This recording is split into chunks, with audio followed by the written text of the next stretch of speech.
సింగరేణికి సంబంధించి ఉన్న కోర్బెల్ట్ ఎమ్మెల్యేలతో ప్రభుత్వానికి సంబంధించి యాజమాన్యానికి సంబంధించిన సమావేశం. అందులో మా గౌరవ అధ్యక్షులు ఎమ్మెల్యే గారు అయిన సాంబశివరావు గారు సింగరేణికి సంబంధించిన అన్ని సమస్యలు మా ముందు ఆయన రివ్యూ చేసుకొని పోయి స్పష్టంగా ఏవైతే మేము డిమాండ్ చేసామో వాటన్నిటి మీద స్పష్టంగా యాజమాన్యం అటు ప్రభుత్వానికి వినిపించిన సందర్భంలో మాకు తెలిసింది ఏంటంటే ప్రభుత్వం నుంచి వీటన్నిటిని అమలు చేయమని చెప్పి మేనేజ్మెంట్కు చెప్పినట్టు తెలుస్తాం అంగీకరించి. అయితే ఇప్పుడు మా డిమాండ్ ఏంటంటే తొందరగా ఇప్పటికే కార్మికులకు సంబంధించిన ఆర్థిక పరిస్థితులు బాగాలేదు, కొన్ని కుటుంబాలు రోడ్ల మీద పడ్డాయి, వాళ్ళ వయసు మీరిపోతా ఉన్నది.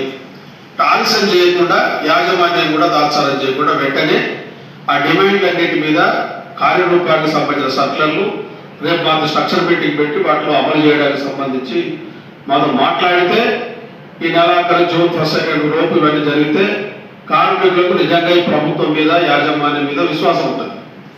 లేని పక్షంలో మీ గతంలో ఇప్పటికే కొన్ని కార్మిక సంఘాలు ఈ యొక్క గుర్తింపు సంఘం ముఖ్యంగా సమ్మెకు సిద్ధమని చెప్పి దూరపోయిందని చెప్పే పద్ధతులు మాట్లాడుతూ ఉన్నారు.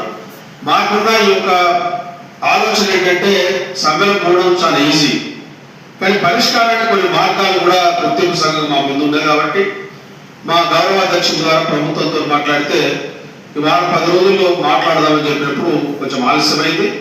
అందుకనే మేము ఈ యొక్క ప్రభుత్వం ఈ యొక్క యాజమాన్యానికి ఏదైతే ఆర్డర్స్ ఇచ్చారో దాని ప్రకారం వెంటనే వీటికి అమలుకు సర్కులను ఈ మాతో స్ట్రక్చర్ మీటింగ్లో పెట్టి అమలుకు సంబంధించిన ఏర్పాట్లు చేస్తే మేము జూన్ 2వ వారం వరకు వీటిని చూస్తాం. లేని పక్షంలో అన్ని కార్మిక సంఘాలతో ప్లాట్ఫామ్ ఉంది. మేము ఎప్పుడు కానీ సమ్మెలకు కానీ లేకపోతే మిగతా దానికి భయపడేది కాదు. గుర్తింపు కార్మిక సంఘం అనేది మాత్రాన ఏదో మేనేజ్మెంట్తో అడ్డు పెట్టుకుని ఉండాల్సిన సమస్య లేదు. కాబట్టి జూన్ 2వ వారం వరకు మేము చూస్తాం. ఆ సమస్యల మీద పరిష్కారం కాకపోతే మళ్ళీ మిగతా కార్మిక సంఘాలతో మాట్లాడి గ్యారెంటీగా సమ్మెలకు పోయి ఏర్పాటు చేస్తామని చెప్పి మీ ద్వారా తెలియజేస్తాం.